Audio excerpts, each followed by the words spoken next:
Bonjour, je voudrais vous parler de la visibilité des items dans Je valide. Nous allons commencer par mettre l'option maternelle de façon à avoir la gestion des niveaux dans Je valide. Nous allons dans l'onglet Items et nous voyons 5 petits points de couleur correspondant aux 5 niveaux possibles, très petite section, moyenne section, grande section et CP. Dans chaque item, en activant ou en désactivant le bouton correspondant à un niveau, l'item sera visible ou non par tous les élèves de ce niveau.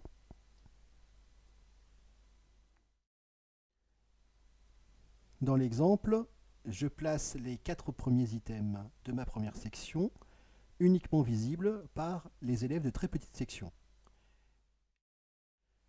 Et les 4 items suivants, je les mets visibles pour la très petite section et la petite section.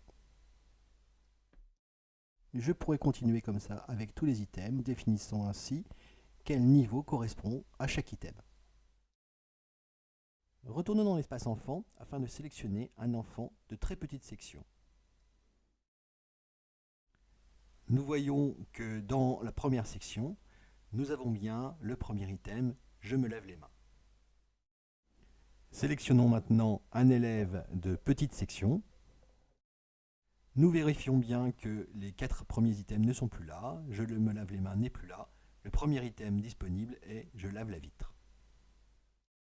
Retournons dans l'espace professeur, toujours onglet item et éditons encore une fois un item. En barrant l'œil à côté des niveaux, nous rendons l'item invisible sur toutes les interfaces et tous les PDF. Nous avons rendu invisible l'item je me lave les mains. Si nous allons dans l'interface d'un élève de très petite section, il n'y a plus cet item. Retournons maintenant dans l'espace professeur pour nous intéresser au PDF.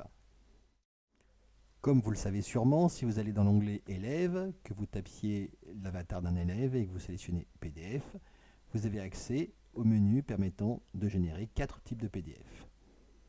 Prenons par exemple le PDF par item. Comme vous pouvez le remarquer, l'item « Je me lave les mains » n'est pas visible. Continuons notre exploration de la visibilité des items en retournant dans l'espace Professeur, onglet Items. Éditons une nouvelle fois l'item « Je me lave les mains » et rendons-le visible. Accédons maintenant aux options de visibilité avec le bouton Engrenage.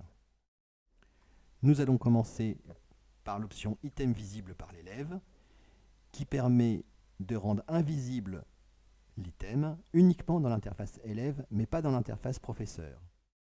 Comme vous le voyez, l'item est invisible de l'interface enfant,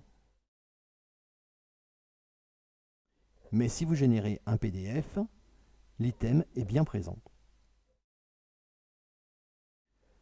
Retournons encore une fois dans l'espace professeur, onglet Item, et éditons un item, toujours le même. Nous allons maintenant nous intéresser à la visibilité de l'item dans chacun des PDF. Donc nous remettons l'item visible pour l'élève, mais nous voulons que le PDF par item ne comprenne pas cet item. Nous pouvons vérifier qu'ayant remis la visibilité de l'item pour l'élève, l'item est bien visible pour cet élève. Et nous pouvons retourner dans la gestion des PDF pour générer un PDF par item, où nous voyons que l'item a bien disparu. Si nous essayons de générer un autre PDF que le PDF par item, comme nous n'avons rendu invisible l'item que dans le PDF par item, celui-ci apparaîtra dans les autres PDF. Ici, dans le PDF pour les parents. Retournons encore une fois dans l'espace professeur, onglet Item, pour éditer encore une fois les items. Nous allons maintenant nous intéresser au bouton La classe, qui se trouve en bas de l'interface. Une nouvelle interface apparaît avec la liste de tous les enfants et la possibilité de mettre les validations ou les visibilités par enfant. Nous avons rendu invisible l'item pour le premier enfant, SERP. Nous regardons avec les autres enfants de très petite section où nous voyons toujours notre item, je me lave les mains, Mais si nous retournons sur l'interface de SERP, l'item n'existe plus.